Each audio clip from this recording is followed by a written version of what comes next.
asalaamaaleykum wa rahmatullahi taala wa barakatuhu mbokki jullit yi rawatina bokk taalibe yi yéen ñi seetaan Bichri TV dellu siwaat nañ ak suñu deuxième numéro ëttu diaspora ni ñu ko waxee mooy dañu fas yéene incha allah wër diaspora bi fépp fu doomu sénégalais nekk te di ab moodu ñu fee waxtaan ak yow seet nan nga dundee dëkk bi seet nan nga mujjee ak seet lan ngay xalaatal sa bokk yi nga xam ne ñoo nekk ca dëkk ba te kenn ku ne bëgg a jël sa saak jël sa walis tey jii ne damay tukki ci loolu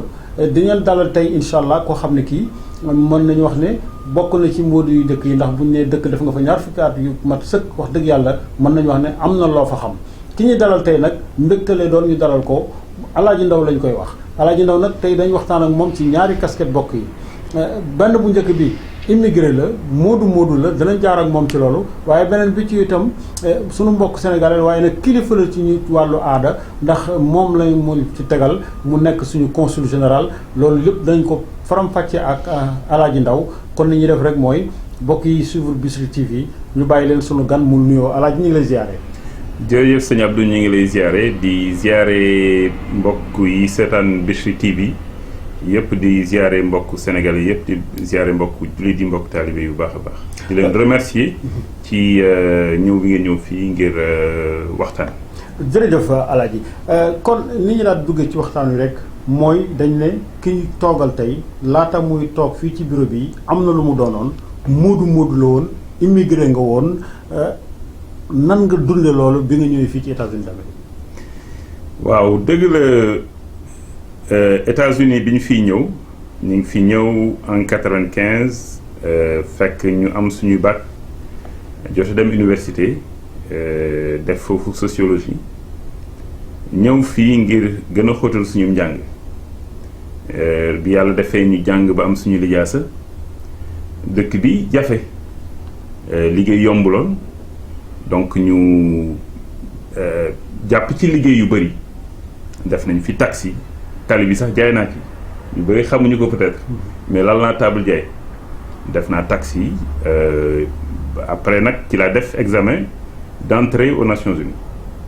def Nations Unies ñeenti at ba président de la République gis ne te suma lijaasa ak suma expérience méngoo na ak bërëb bi ma jiite ko comme consul général mu def ma confiance defal ma honneur boobu nommé ma consul général du Sénégal depuis le 7 janvier 2015 et ma jël service depuis le 30 janvier 2015. dinañ dégg ci loolu. waaw honneur boobu defe naa ne président de la République communauté sénégalaise yëpp la ko defal da koo jaarale ci say loxo waaye bala ñoo dalal foofu rek def nga ci dëkk bi ñaar fukki at nga ne. kon boo defee ci dëkk ñaar fukki at am na loo fa gis ci sa biir communauté. nan ngay juger la communauté sénégalaise depuis bi fi ñëwee 95 à nos jours. une communauté dynamique loolu laay njëkk wax pour tënk ko daal mooy communauté bu am pas-pas lañu ndaxte defe naa ne fii ñu toog rek firnde la ci muy 106e rue 116th Street defe naa ne ku ko gis xam tuuti ci démb na mu meloon Harlem sax lay wax xam tuuti ci démb ni mu meloon ak ni mu mel tey nga xam ne sénégalais yi ñu am pas-pas lañu et même les autorités américaines dañuy wax ne ñu am pas-pas lañu et c'est grâce à la communauté sénégalaise que 116 am développement bii mu am tey ba jafee dëkk ngir cheraay gi mu cher grâce aux sénégalais parce que ñoom ñoo fi ñëw installé wu fi def fi ay koom-koom yoo xam ne yu am njëriñ lañu ba pare na doon ñu jàpp seen njàmbur doon ñu bëgg jàmm te di ñaanit nag vraiment ñaan yooyu defe naa ne am na lu mu jur tey jii nii ku mu neex doxantu 116 communauté bu mu neex dëkk 116 communauté bu mu neex dëkk Harlem loolu communauté sénégalaise bi am na ci rôle bu mag bi mu ci joué. Communauté sénégalaise bi aussi véritablement ñu bëgg seen réew lañu moo tax boo seetloo toujours lu xew lu concerné Sénégal ñëpp dañuy daje. Coupe d'Afrique bu amee par exemple Coupe du monde bi ñu koy joué en 2002 lépp loo xam ne rek lamb yi bu amee ainsi de suite lu am da ngay gis les gens se retrouvent ci benn bërëb restaurant yi la doon léegi yaatu na ba ci barber shop si yooyu sax da nga koy gis léegi donc yëpp ñu daje fa di dund suñu sénégalité boo ma permettre moo boobu. kon ñu gis ne daal ñu fonk seen bopp lañu te it nag seen yitte du lenn lu dul bàyyi xel seen réew bëgg gis seen réew jëm kanam bëgg gis seen koomu réew jëm kanam donc loolu lañ gis ci Sénégalais yi fonk seen liggéey fonk seen diine doon ñoo xam ne ñu bëgg seen njaboot lañu doon ñoo xam ne ñu bëgg seen réew lañu et di ko fàttaliku bu baax. parce que boo seetloo defe naa ne li ñuy wax ci li nga xam ne moom la Sénégalais yi di delloo ci réew ma ci koom. nee nañu bu ñu seetloo ñi nga xam ne ñoo ñuy dimbale yépp wala ñi ooye les partenaires au développement bu ñu boolee lañ ñuy jàppale yépp li Sénégal yi ñi nekk à l'extérieur di dugal moo ëpp loolu kon en tout cas levier la boo xam ne bu considérable ci suñu économie. alhamdulilah sant yàlla mbokk yi yu suivre Bichri TV ngeen di seetaan seen ëttu diaspora deuxième numéro ñu dalal tey suñu consul général El Hadj Ndao lañ koy wax dañuy daal di bàyyi kon moodu bi daal di dikk nag ci diplomate bi wax nga ko sànq président de la république dafa jël honneur jox ko communauté sénégalaise bi teg ko ci sa loxo jaare la ko mooy honneur bu munta weesu ñu ne consul général nga jël ku bokk ci ñoom dund ci ñoom xam li ñuy dund xam la ñuy wéy nga jaay ci mbedd mi taxe fi kon defe naa ne moodu war nga xam bu baax a baax lan lay signifier war nga xamit seen nekkin ak seen dundin biñ la installé ak léegi fi nga fekkoon liggéey bi nga ciy jël ak tey ji ñu wax ak yow fan nga ci toll. waaw xam naa ne diggante bi nag mën na xat lool ngir jéego bu am solo mën cee am lu loo xam ne dina mën a doon vraiment ay maanaam jéego yuy transformé si vous voulez liggéey bi ndaxte liggéey bi nag fekkoon nañ ko muy dox ki fi nekkoon dafa dem retraite ñu waroon ko remplacer donc président defal ma honneur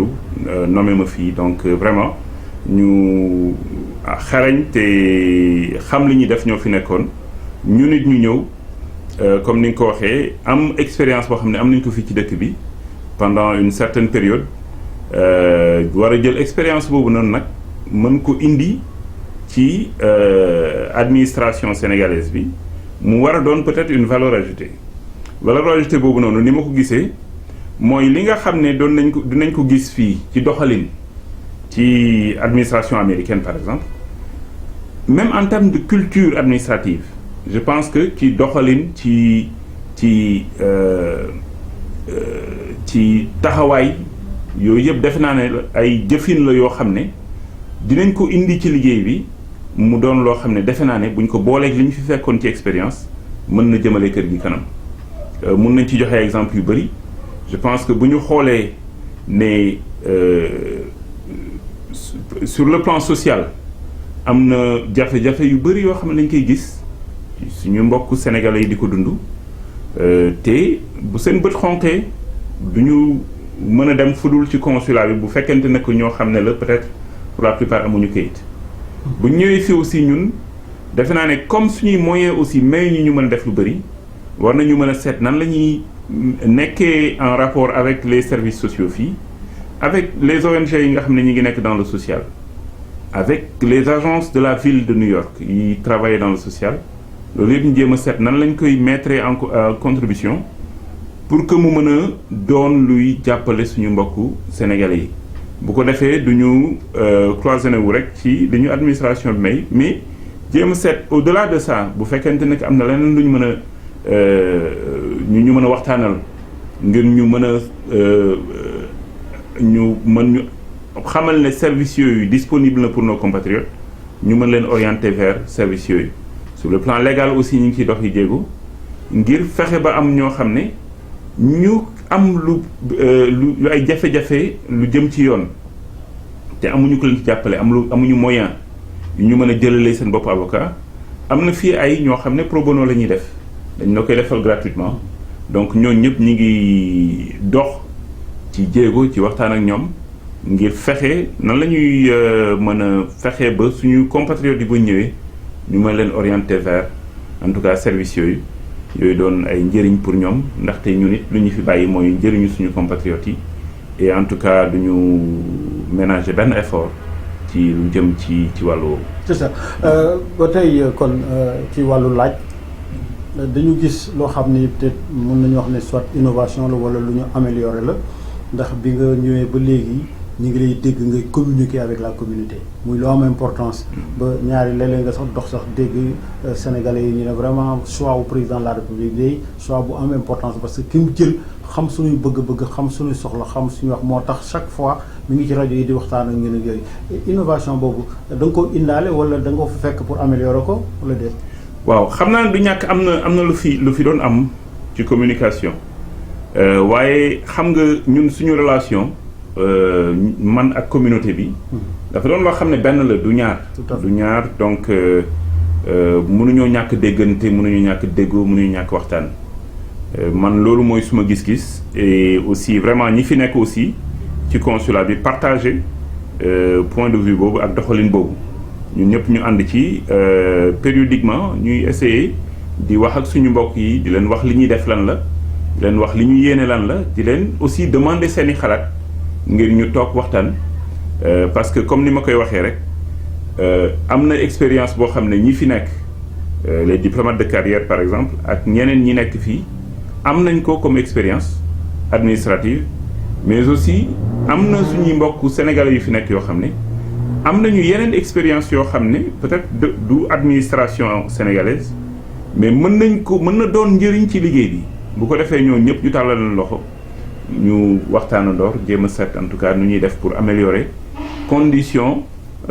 d'existence suñu compatriotes yi nga xam ne ñu ngi nekk aux États-Unis d'Amérique. mu mel ni consulat bi mi ngi à New York. waaye mel na ni consul général communauté sénégalaise bi nekk aux États-Unis d'Amérique Nord-Amérique surtout la fi nekkal ndax dossier yi nga tiim lii mi ngi jógee Memphis Tennessee te def nga fi tournée. mu mel ni aussi souvent dañuy dégg ci communauté sénégalaise bi tantôt ñu ne rey nañ nit Memphis tantôt ñu ne rey nañ nit Dallas tantôt ñu ne ainsi de suite à chaque fois danañ dégg ñu ne consul général ak benn équipe am déplacé wu nañ dem toppatoo nañ loolu assisté nañu cours ba ainsi de suite loolu ñoo ko jàngate ak ban jafe-jafe ngeen ci am boo xam ne bi soxla ngeen ñaari mbir benn bi mooy jàppale communauté bi beneen bi mooy jàppale état bi. waaw dëgg la. Consulat général du Sénégal dañuy wax à New York mais mi ngi couvrir juridiction bi mooy États-Unis yëpp muy 50 états yi ak étendue bi ni mu yaatoo te suñu mbokk yi macha allah nekk ci ay bërëb yu bëri bu ko defee ni ñuy servir ñi nekk fii à New York noonu la ñu war a jéemee en tout cas servir ñi nekk feneen loolu moo tax ñu fexe waaye loolu aussi doon na loo xam ne aussi état prévoir na ko ndaxte ci budget ñu ngi ci bàyyi xel loo xam ne mooy li ñuy wax les frais de mission yooyu noonu pour ñu dem ci suñu mbokku Sénégal yi la waxtaan ak ñoom service yi nga xam ne ñu ngi koy offrir fii à New York ñu mën leen ko yóbbul foofu defaral leen ko bu ñu ñëwaatee fii mën ko produire mën leen ko yónneewaat ñu mel lañ jëm ci passeport lu mel ni jëm ci extrait de naissance pour xale yi dem lu mel ni par exemple lii ñu nga tiim nii muy les cartes consulaires yii nii Memphis lañ ko jëlee woon pare nañ ko ñu ngi leen ko yónnee suba incha allah donc comme ni ko waxee dem nañu Cincinnati dem nañu Memphis dem nañu Louisville Kentucky dem nañu Houston Texas dem nañu Dallas Texas yooyu yëpp pour les 4 c'était des missions consulaires am na ci ñaar yoo xam ne malheureusement c'est des cas de meurtre suñu ay mbokku sénégalais yoo xam ne ay samba booy lañ leen boomoon ñu xam ne li nga xam ne mooy li président de la république bëgg ci ñun mooy que fu sénégalais amee tolof-tolof ñu fexe suñu kéemtalaay kattan taxaw ci wetam.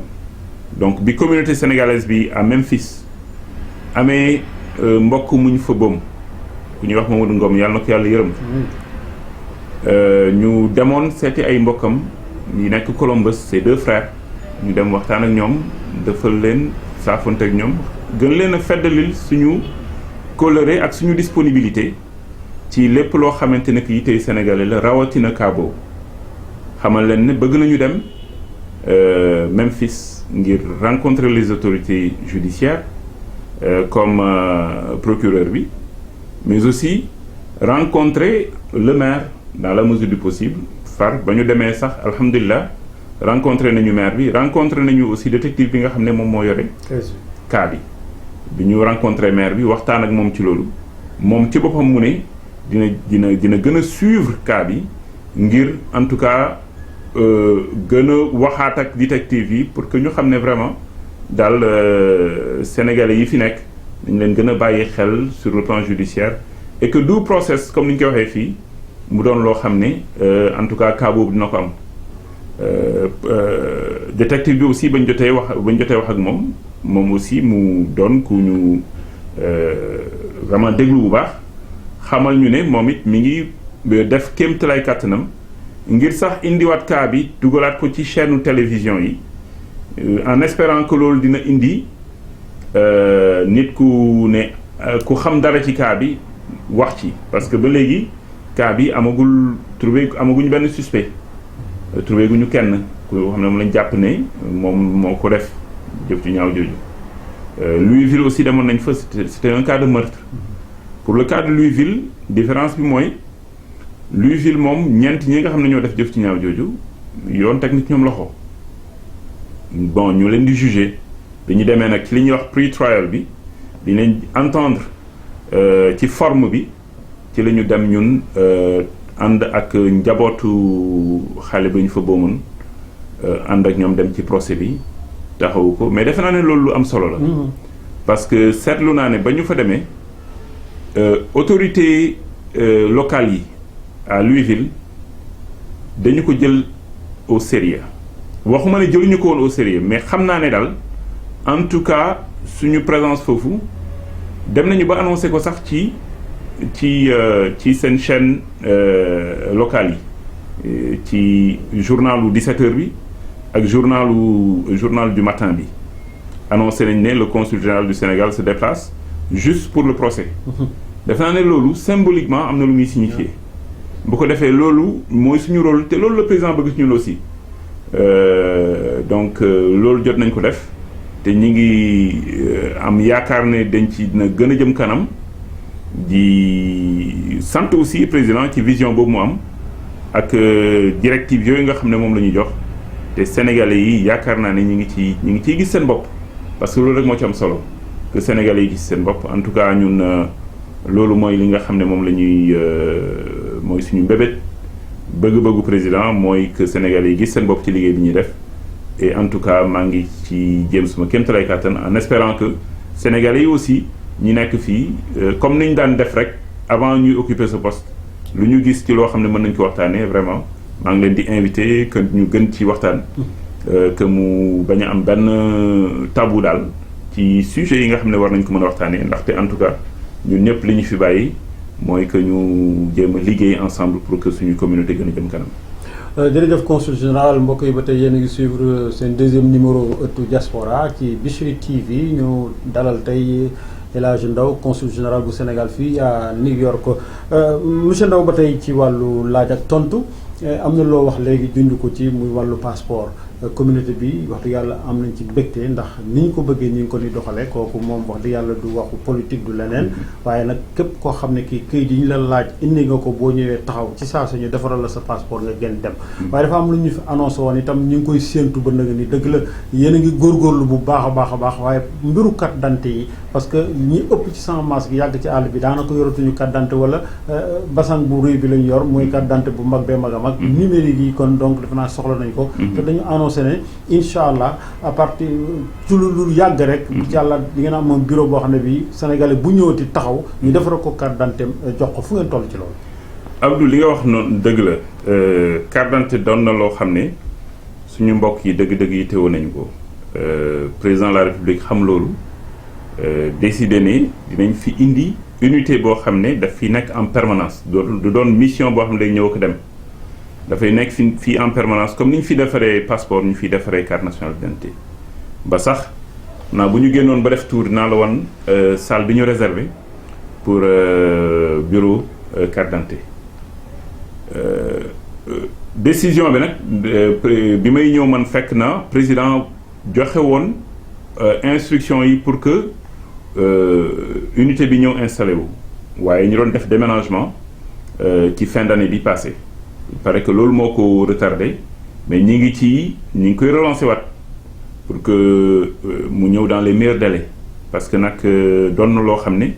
lu yitteel sénégalais yi la te lu yitteel président de la république la et en tout cas bu ñu ko amee fii dina am njëriñ bu bëri na suñuy mbokk yoo xam ne je dirais même la plupart passeport yi ñu am mënuñu ko renouveler parce que mooy passeport yu bleu yi passeport yu ñuul yi passeport yu ñuul yi nga xam ne day am sax benn genre fenêtre bi nii donc te li ñu mën a réclamer rek dëgg-dëgg en tant que Sénégal li ñu mën a réclamer ni lii seen document la bu ñu war a am c'est le document sénégalais te ñii soxla nañ ko pour seen rendez-vous immigration ñii soxla nañ ko pour seen liggéey ñii soxla nañ ko pour tukki et ainsi de suite da ngay gis nit koo xam ne dafay jógee ci état yu sori war a ñëw New York xew-xew am wala yitte am mu war a jóg ñëw day nekk ci bus yi di dugg di wàcc di dugg wàcc mu jëloo ko ay ñaari fan pour mu yegg si fii te bu yoroon passeport am mën na dagg billet avion mën a ñëw fii bu ko defee yu mel noonu doonul loo xam ne moo ñu gënal te xam naa ne it gënalul président de la république et d'ailleurs loolu moo tax mu joxe ses instructions mais am nañ yaakaar ne fii léegi diir bu gàtt incha allah unité boobu dina ñëw te bu ñëwee xam nañu njëriñ bi mu mën a amal en tout cas communauté sénégalaise bi parce que bëri na suñu ay mbokk yoo xam ne ñi ngi fi nekk soxlawoo ko bëgg a defar seen passeport te malheureusement mënuñ ko defar sans carte nationale d'identité bi donc ñi ngi am yaakaar ne très bientôt incha allah unité boobu dina ñëw installé wu vraiment mu doon loo xam ne njëriñ lay doon pour suñu mbokk sénégalais yi fi nekk. njëriñ lay doon am na leneen njëriñ loo xam ne itam yaakaar naa ne bu sottee lu am solo lay doon muy sénégalais bi communauté sénégalaise bi fi ne boo ko xoolee ñu ci bari dañu installé wu soxna yaa ngi fi doom yaa ngi fi ñu ci bari fi la ñuy juddoo waaye ñu ci néew ñaare ñooy ñëw ci consulat bi pour enregistrer seen doom yi déclarer leen pour ñu nekk ay sénégalais et américains à la fois parents yooyu loo leen di wax d'abord maa ngi vraiment sant ci gis ne suñu mbokki sénégalais yi ñi ngi góorgóorlu bu baax ci mën naa wax fan yi wala at yi ci déclarer seeni doom ngir ñu am nationalité sénégalaise mu doon lu ma rafetlu bu baax a baax a baax xam naa du ñàkk it li nga xam ne yaay yi léegi mën nañoo déclarer seen doom joué na ci rôle loolu aussi ñu koy gërëmee président de la république parce que moom moo en tout cas introduire législation boobu ba mu doon lu mën a nekk léegi kon en tout cas ñi ngi noté ne que xale yu bari léegi ñi ngi leen déclarer njëriñ la lool parce que damay wax ne ñun léegi nekkatuñu une communauté d'immigrés weesu nañu foofu dañoo communauté sénégalaise dafa nekk léegi une nationalité américaine comme ni ñuy waxee comme communauté Irish bi mooy irlandais yi. ni ñu fi Spanish yi Chinese et ainsi de suite. ni ñuy nekkee Chinese American nekkee ko Irish American Italian American doon des communautés dynamiques yoo xam ne li ñuy servir seen réew d'origine dafa am solo lool. ñi ngi am yaakaar que suñuy doom ak suñu communauté tey war nañu aspirer mën a am en tout cas notoriété boobu te nag amul Sénégal xam nañ dynamisme moom te gis nañ ko suñu doom yi gis nañ ko léegi fi ñu toll nii ci suñu communauté boo demee ci grande firme yu mag yi ay sénégalais ngi fa nekk ay kàngam yu mag université yu mag yi même chose fépp foo xam ne na mu daan demee rek en tout cas de manière générale organisation yi fi nekk yépp yu mag yi ay sénégalais ñu ngi fa nekk ay kilifa yu mag donc ni ko yeneen communauté yi réussir j'espère bien que suñu communauté dina ko réussir te defe naa ne benn élément ci lu mën a faciliter loolu mooy que suñuy doom ñu xamal leen ne aussi ay sénégalais lañu te defe naa ne symboliquement dara gënul fort que nga am la nationalité de ce pays. dara gënul fort mbokk yi loolu la consul général moom El Hadj Ndao wax nga am sa nationalité réew ñu gis la xam ne sénégalais nga ni ñu koy waxee rek communauté yi bari na fii pourquoi pas la communauté sénégalaise américaine pourquoi pas donc pour ñu tàggoo ak sunu gan El Hadj Ndao consul général bu Sénégal fii à New York monsieur le consul général dañ lay bàyyi rek nga tàggoo ak suñu mbokk yi Bichri TV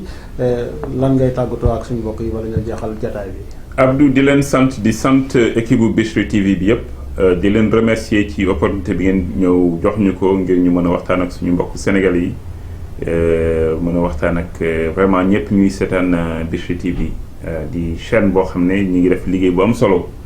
ci biir communauté bi ci diaspora bi yëpp. ndaxte gis nañu événement bu fi am événement phare bu fi am boo ko bëggee bu xew ci diaspora bi boo ci bëggee xam dara seetaanal Bichri TV donc ñi ngi leen di nuyu di leen ziarat bu baax di leen féliciter en tout cas ci liggéey bi ngeen di def.